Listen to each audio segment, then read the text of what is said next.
Well, it's a 39 Ford pickup, which oddly enough was one of the first antique vehicles I ever owned, was a 39 Ford pickup. This is actually a 38. Oh, is it? Yep. Okay. And it come from Palermo. And it was an old beer truck. Yeah. Beverage company owned it. Yeah. I guess it sat out in the wood since 1950, so that would account for a lot of the rust that you see. Yeah. Wow. Tell me about your front axle. The front axle is a Craigslist piece. It's a 47 Dodge pickup truck, front end. And luckily I was able to find parts. I got a kingpin kit and wheel cylinders. I made up the mounts that you see on there.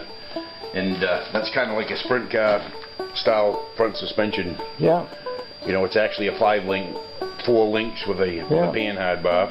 Well, I call it a suicide axle, which I love to see people put on. Oh, in front of the in front of the frame style, you know. And that spring is a 1,750 pound trailer spring from Tractor Supply. Perfect. You know, I've got one of those axles at home. If you ever need another one. Oh, is that right? With the hubs on it. Yep. So it just happens to be an old Plymouth axle, right? Yep. Yep.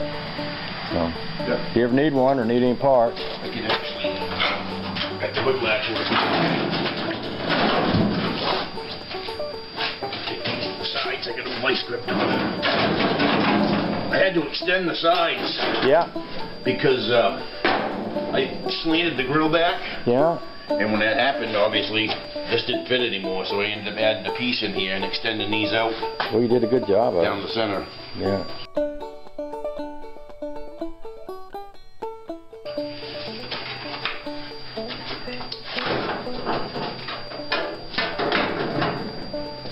And that's a 256 Ford from an old Maverick. I've actually still got the old Maverick. A buddy of mine owns a salvage yard down in Gardner. Yeah. Brown's Exit 27. I don't know if you ever got anything there. He does a lot of old vehicles too. And when I started building this, he asked me what I was going to put in it for an engine, and I said, you know, I'd really like to have a 6-cylinder Ford. Yeah. Being that it's a Ford. Yeah. And one Saturday morning, I was woken to his car carrier in my driveway with an old Maverick on the back. Wow. Found you an engine. There you go.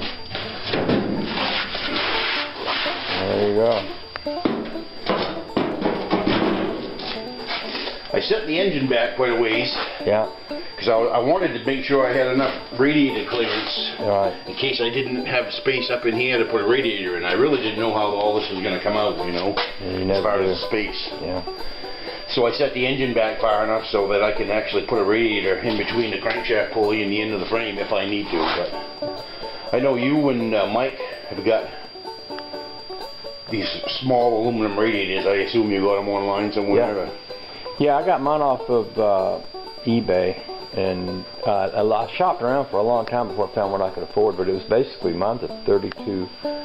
It's a radiator that's chopped for a 32 Ford. So it's a low boy. They have a low boy 32 and a high boy 32. It's a low boy 32 set up for a small block Chevy, which doesn't work in my Cadillac because my hoses are the exact opposite sides. Yeah. But I just put an extension, a little S thing in there, and made it work. But they were, if my memory serves right, there was about $350, and some guy had one on there listed. You know, sometimes people that sell them all the time will list them for a certain price, and then someone will buy one, and when they go to sell them, they'll just auction them off, and people won't give what they're giving for the new ones. And I just looked up on something like that, got it for about $2 or something. If I want to make brackets, which I may come out of here, over my spring and down, I could mount a radiator right here, and then I wouldn't have an issue as far as height goes. But what the problem is the height. That low boy radiator, I have to get out what the measurement is, but I think it's like 22 inches high, and I need to be about 18.5 inches high.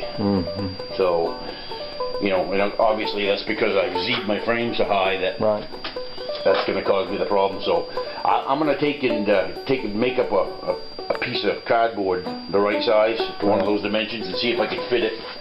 I need to be able to fit it in between the engine and the frame, and my suspension needs to be able to go up and down without hitting anything, and you know what I mean? Yeah. So And since your radiator's so fragile, it's really critical to get it in there where it's not going to touch up against anything. And I still, those springs right there, it seems pretty bouncy the way it is. I mean, it's a 1,750 pound spring. I'm pretty familiar with spring rates. Individual wheels from when I used to race stock cars. But in this situation, I really don't know how a buggy spring, how a buggy spring rate is gonna, I don't know, 1,750 pounds. I mean, if you cut it in half, and I don't really know if that's how you'd compute that. I don't know. But we're gonna find out. I mean, worst case scenario, I can add leaves, take leaves away, whatever, you know. Exactly. And the same thing with the shackles. Those are actually trailer shackles, but I can always put shorter or longer shackles to raise and lower the thing.